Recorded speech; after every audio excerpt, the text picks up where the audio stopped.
Ne putem uita în jurul nostru și vedem că în aproape 40 de ani după cutremurul din 77, nu prea am învățat foarte multe lucruri. Când ai starea fondului construit foarte rea, trebuie să te concentrezi pe intervenție și salvare. Trebuie să ne gândim cum eliminăm toate barierele care îi previn pe oameni să schimbe comportamentul. Pentru că de multe ori asta e problema. Dincolo de cifre, diagrame și formule, e un impact asupra oamenilor. Mi-a plăcea foarte mult ca tot ceea ce astăzi este considerat ca noutate sau inovație, peste 10 ani să ajungă în normalitate. Tehnologia și inovarea în domeniul ăsta poate să ducă plus valoare enormă și se poate ajunge la un rezultat absolut spectaculos. Deci nu mai este o chestiune dacă, ci o chestiune când. Cu cât o facem mai repede, cu atât viața noastră va fi mai bună și mai sănătoasă.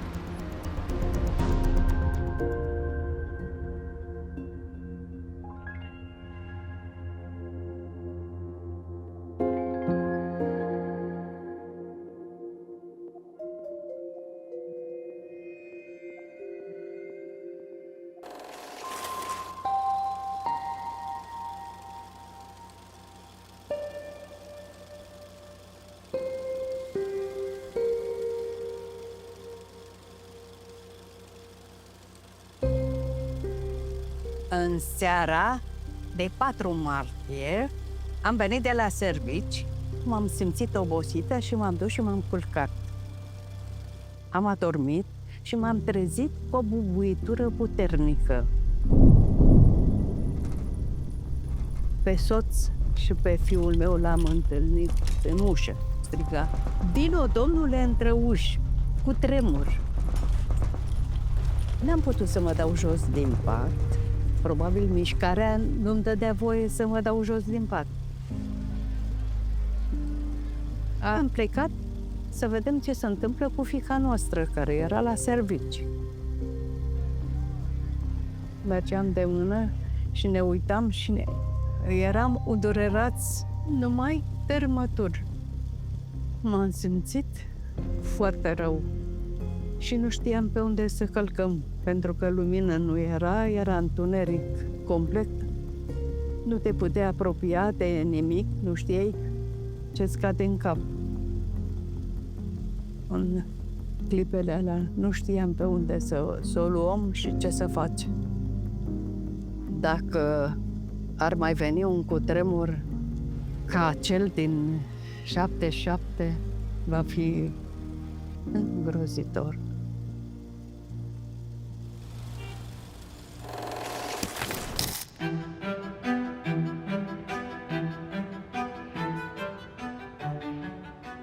Ne putem uita în jurul nostru și vedem că în aproape 40 de ani după cutremurul din 77, nu prea am învățat foarte multe lucruri. Bucureștiul este capitala europeană cu cel mai mare nivel de risc seismic. Practic avem mii de clădiri care sunt vulnerabile, adică riscă să se prăbușească în caz de cutremur. Avem căi de acces care pot fi blocate, avem utilități care vor fi suspendate, comunități care nu sunt pregătite să facă față cu bine unui cutremur.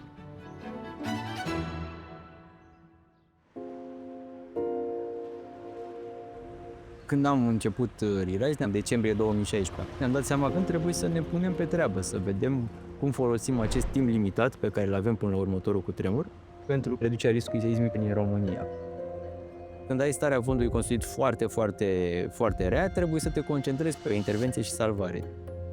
În primul rând îți trebuie o hartă a orașului după cutremur, un Waze post-seismic, practic.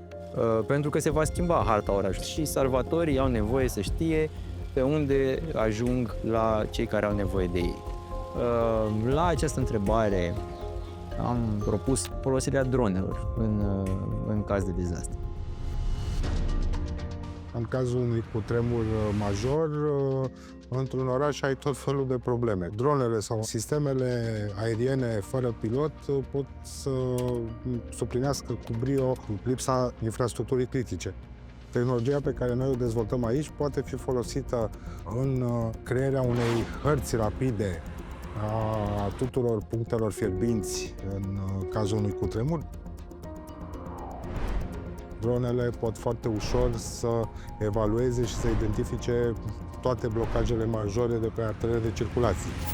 poată să identifice clădiri prăbușite. E clar că imaginea video aeriană este un instrument extrem de puternic din care se pot extrage foarte multe informații care să fie utile echipelor de intervenție în caz de cutremur.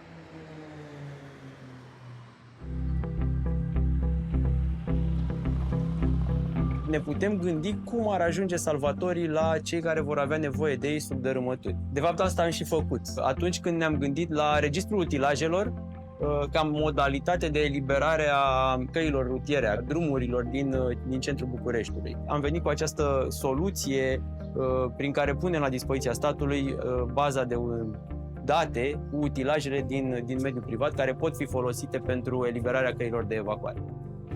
Și acea infrastructură digitală îți permite vizualizări de tip hartă, îți permite actualizări, îți permite o cale de comunicare către utilaje și deținători. Este important să conștientizăm care este gradul problemei și asta ar însemna să știm ce echipamente putem folosi pentru a salva oamenii de sub dărâmături, să știm exact câte clădiri cu risc seismic avem. Împreună cu echipa ReRise am demarat acest proiect numit după cutremur.ro, unde pentru prima dată am reușit să identificăm corpurile clădirilor care au risc seismic. Este un tool interactiv, reprezintă o hartă online care poate fi accesată de către oricine, unde observăm amprenta clădirii la sol. Scopurile proiectului nostru au fost, într-o primă fază, să încercăm să diseminăm informația către cât mai mulți oameni, să aducă un plus de conștientizare a riscului și poate să punem și noi puțin umărul la o educare a publicului larg în această direcție. Multă lume crede că problema cu vulnerabilitatea noastră seismică se limitează la clădirile cu buline. Însă trebuie să știe toată lumea că mai avem multe alte clădiri la care nimeni nu s-a uitat, clădiri care nu au fost niciodată expertizate, dar le vedem cum sunt degradate. Clădirea din spate este una din miile de clădiri din București, unde se vede absolut clar cum consolidările, reparațiile după 1977, după cutremur, au fost sistate prematur. Degeaba e o soluție dacă oamenii nu conștientizează problema. Și am început să explicăm oamenilor, să vorbim mai pe înțelesul oamenilor despre cutremuri, despre de ce problema e mai mare decât clădirile astea cu bulină, despre trecutul nostru seismic, despre codurile de proiectare, despre categorii de urgență versus clasa 1 de risc seismic, pentru că sunt tot felul de momente din astea în istoria noastră seismică, să spun așa, în care s-a băgat gunoiul sub preș.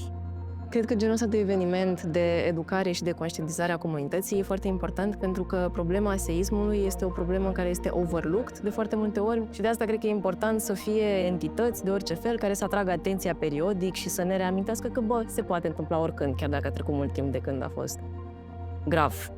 Workshop-ul, în primul rând, cred că mi s-a părut necesar.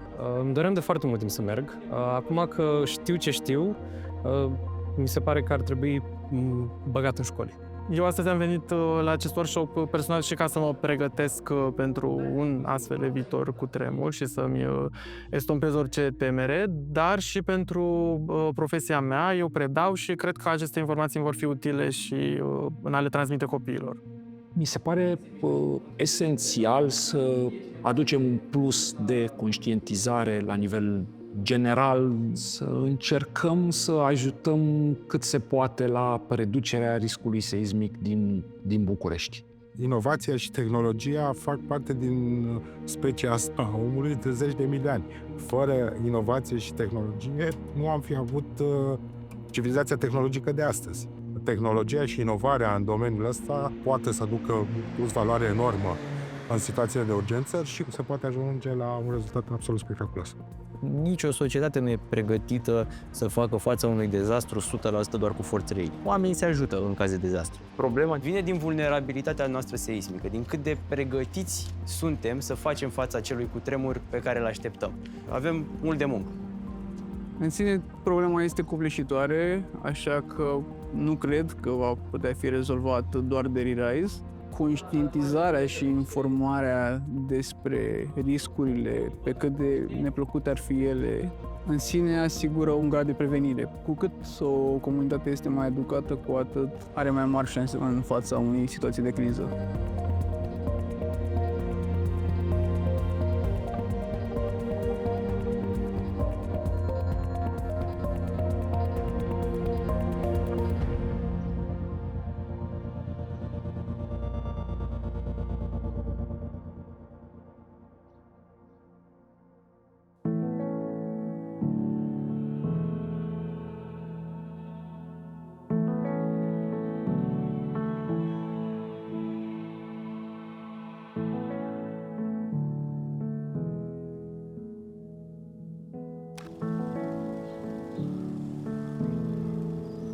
Orașul meu natal, Covasna, care e foarte frig, în anii 2000 foarte mulți oameni au migrat. Centralele de cartier s-au închis. Și la minus 30 de grade am simțit pe propria mea piele ce înseamnă să nu ai deloc acces la energie.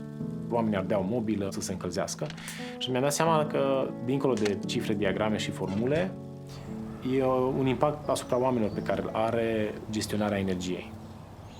Mi-am dat seama că impactul e mult mai mare dacă lucrez să reduc facturile la energie în clădirile pe care le fac. De fapt, despre asta este eficiența energetică și sustenabilitatea.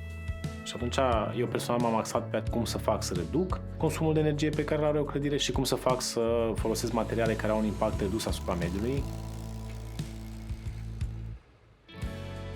O casă pasivă este clădirea cu cel mai mic consum de energie la care putem să ajungem. De fapt, este un standard agreat în 120 de țări, care are niște principii fizice în spate. Fundamental, o clădire făcută în standard de casă pasivă este foarte bine termoizolată peste tot, și fundații, și la pereți, și la acoperiș. Are ferestre foarte performante din punct de vedere termic. Materialele sunt așezate între ele corect. Construirea sustenabilă înseamnă drămuirea resurselor pe care le avem. Impactul pe care îl are reducerea consumului de energie pe o clădire nouă, racordul la utilitățile principale, curent și gaz de energie, îți scade până la 70% necesarul de energie. Pe întreg ansamblu. Oamenii au o reticență la nou. Dar ce am văzut că funcționează în România e puterea exemplului. Oamenii să-și dea seama, da, mai funcționează.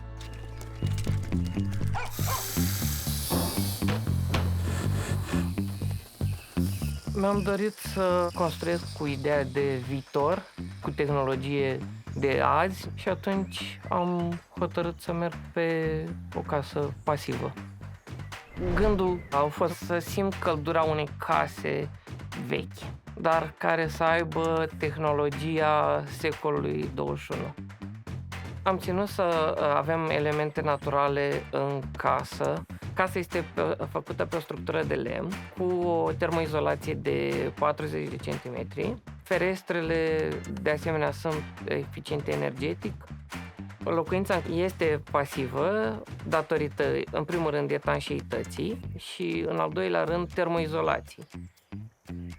Avantajele sunt, în primul rând, confortul și când mă refer la confort mă gândesc la căldură, aer proaspăt constant în casă și izolație fonică extraordinară, dar și o independență față de infrastructura oferită de comunitate. Cred că astea sunt marile beneficii pe care o casă pasivă mi le oferă. Toate lucrurile acestea au un beneficiu pe termen lung pentru că îmi reduce foarte mult costurile de întreținere a casei. E o piață în creștere, este o piață care are nevoie de foarte multă educare.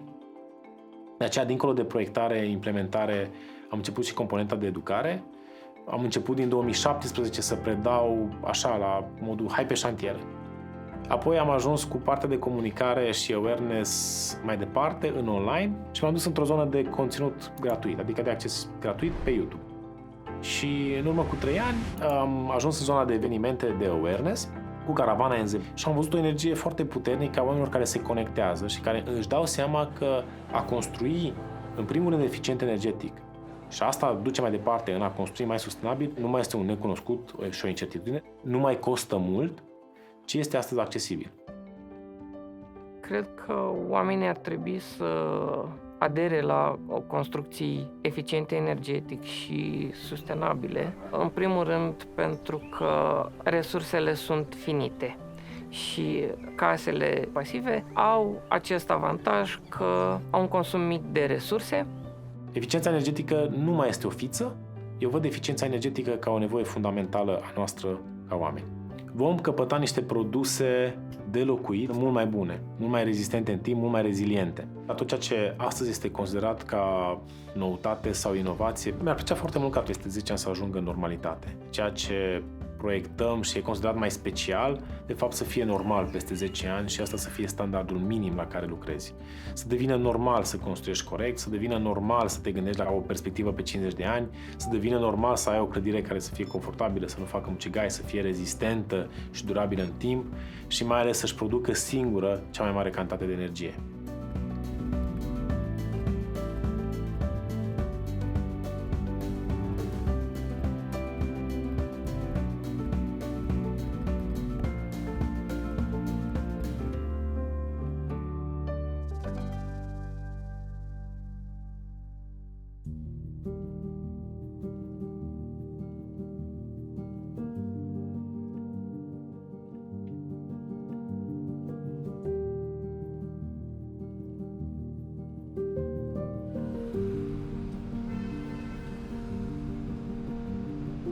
Eu prefer tura de dimineață.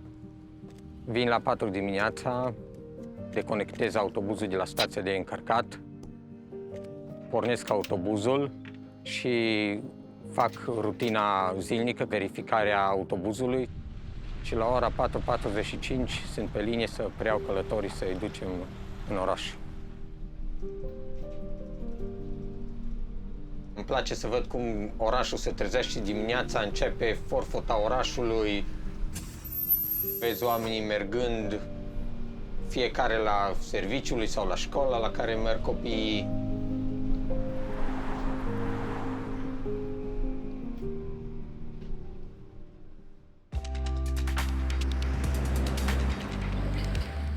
Urmează stația Alterna. În centrul strategiei de dezvoltare durabilă este conceptul de calitatea vieții. Ne punem întrebarea, cum putem să asigurăm o calitate mai bună a aerului? Iar aici, mobilitatea este factorul central prin eliminarea gazelor cu efect de seră produse de către mașini. Toate orașele din România au această problemă a poluării care vine de la mașini. Oricâte benzi ai face pentru mașini într-un oraș, acestea rapid vor fi ocupate de mașini și nu poți să ții pasul cu numărul de mașini care apar într-un oraș. Și cel mai înțelept și eficient până la urmă pentru calitatea vieții oamenilor, pentru deplasarea în oraș, sunt alternativele la mașina privată. La nivelul zonei metropolitane am început să acționăm pe mai multe paliere. Primele proiecte au fost benzi dedicate pe axa principală de transport în oraș, axa est-vest. Pe urmă, din fonduri elvețiene, suntem primul oraș din România care a achiziționat autobuze electrice, 100% electrice, cu stațiile de încărcare aferente. Avem acum o flotă de transport în comun de peste 470 de vehicule. Peste 50% din flota de transport în comun este complet nepoluantă, modernă, nouă. Anul viitor o să ajungem la 60%, până în 2030 ne-am propus să fie 100% nepoluantă, însă, repet, nu este suficient. Aceste benzi dedicate trebuie continuate către toate cartierele din Cluj și către zona metropolitană. Am reușit să dezvoltăm o rețea de transport care are în componența ei 100 de linii de transport. Aceste benzi dedicate, mai ales pe zona centrală și în special pe arterele cele mai aglomerate, ne ajută foarte mult să economisim și să scurtăm timpii de deplasare dintr-un capăt în altul. Oamenii sunt raționali și în fiecare zi iau o decizie rațională și își calculează ruta.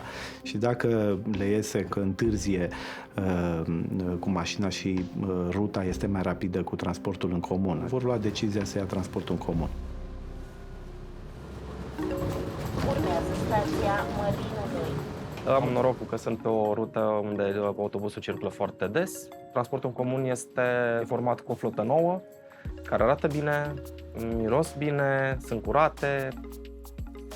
Unele dintre avantajele autobuzelor electrice sunt faptul că sunt silențioase și mai puțin poluante pentru oraș. Țin minte când eram copil și atunci circulam cu autobuzul, aveam niște autobuze foarte vechi, trebuia să urcăm vreo 5 scări ca să ajungem în autobuz. Mirosea foarte urât de cum venea autobuzul și răstea fum foarte mult în spatele lui. Nu mai este cazul aici.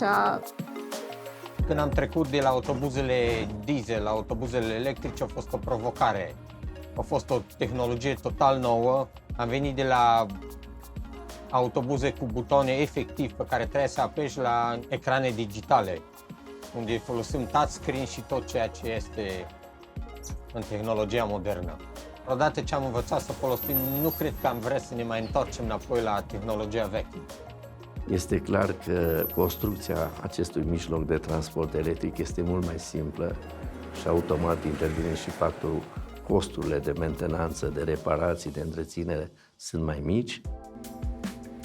Am dotat aceste baze de întreținere, de mentenanță, cu logistica necesară, care să asigure o întreținere cât mai ușoară, cât mai eficientă și să răspundă nevoilor. Timpul de mentenanță a fost redus de la o săptămână la maxim 5-6 ore. Autobuzele vin cu stații de încărcare lente sau stații rapide. Autobuzele se pot încărca, de exemplu, de la 20% la 80% în 30 de minute la stația rapidă. Toată flota existentă la ora actuală este echipată cu GPS. Deci noi știm exact la orice oră care este numărul de mijloace de transport care circulă în toată zona metropolitană. Se poate vizualiza fiecare linie în parte pentru a vedea câte mașini sunt acolo pe linia respectivă, cu ce viteză se deplasează, intervalul dintre ele, timpul de sosire în stații. Poți urmări câți călători ai pe baza sistemului de ticketing, la ce ore vin foarte mulți cetățeni și atunci poți să suplimentezi cu un autobuz la orele respective sau ce nevoi de deplasare sunt. Din punctul meu de vedere, digitalizarea transportului comun a ajutat foarte mult la managementul timpului, ne ajută să ne aproximăm mai bine timpul și putem să vedem în timp real unde se află autobuzele și în cât timp ajung în stația la care suntem. Aș merge în continuare pe zona de electric și aș investi acolo. Motivul principal este poluarea care ar fi scoasă cel puțin din oraș. Cert este că un autobuz electric scoate poluarea de acolo de unde respir eu sau unde este o aglomerare de oameni. Până anul acesta am reușit o reducere a emisiilor de dioxid de carbon cu peste 20%. Urmează gradual să măsurăm acest impact și până în 2030 ne propunem să avem un transport public în comun 100% nepoluant. De asemenea, în zona centrală, coroborat cu alte politici publice de pietonalizare, am redus undeva cu peste 50% traficul auto din zona centrală. Pe lângă infrastructura dedicată transportului public, e nevoie și de proiecte de conștientizare a importanței folosirii transportului în comun sau creșterea atractivității acestuia. Și am avut 3 proiecte chiar foarte bune, unele implementate în parteneriat cu ONG-urile, de exemplu 20 de genoflexiuni în stație și primești un bilet de transport gratuit. De asemenea, în alte stații avem bicicletă, dacă pedalezi câteva minute, la fel primești bilet de transport gratuit. Un lucru pe care l-am apreciat ca și direcție de a promova acest transport alternativ este proiectul numit Vinerea Verde. Acest proiect înseamnă că în Cluj-Napoca orice călătorie în orice zi de vineri este gratuit, adică nu trebuie plătit. Vinerea se creează un efect social. De când am implementat acest program, a crescut rata de utilizare a mijloacelor de transport cu 30%, ceea ce este enorm. Trebuie să ne gândim cum eliminăm toate barierele care îi previn pe oameni să schimbe comportamentul. Pentru că de multe ori asta e problema. Trebuie să discutăm cu oamenii din urbe despre nevoile lor. Și nu vom ști dacă au efect dacă nu facem o evaluare a lor înainte să le implementăm, o evaluare a situației înainte să implementăm anumite măsuri și o evaluare după ce implementăm măsurile alea ca să putem să ajustăm modelele astea. Ceea ce avem noi nevoie chiar acum este de mult mai multe benzi de autobuz dedicate și să fie interconectate absolut toate între ele. Mi se pare că este unica variantă într-un oraș atât de aglomerat de transport. Prefer varianta de troleibuz, deși nu e așa de frecvent disponibilă. Îs mai mari ca dimensiune, încape mai multă lume și, bineînțeles, e mai prietenos cu mediul. Îl folosesc foarte des, este foarte convenabil, dar ar fi bunele îmbunătățiri pe unele linii, mai ales 14-le. În mare parte, transportul vine destul de repede, dar sunt și momente în care e supraaglomerat. Mă simt mai bine când știu că folosesc transportul electric în faptul că e ecologic mai bun. Cred că electricul este viitorul și ne îndreptăm spre electric, deși și spre hidrogen, deci am înțeles sunt câteva soluții și cred că o să dispară încet motoarele cu combustie internă. Orașele mari devin poluri de atracție, economic în primul rând. Ceea ce s-a făcut în Cluj-Napoca în ultima vreme a promovat ușor și tranziția către mobilitatea electrică. Toate astea trebuie să vină sub o cupolă mai mare, o viziune de dezvoltare a orașului care se concretizeze în niște planuri și niște măsuri ulterior.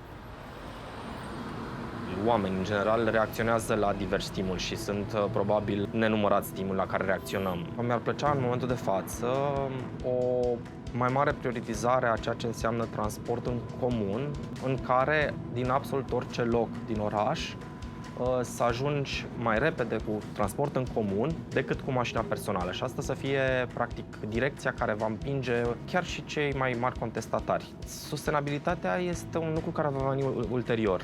Sustenabilitatea vine din utilizarea în masă a acestui mijloc de transport în comun. Dar ca să ajungi acolo, îți trebuie o cultură în direcția asta.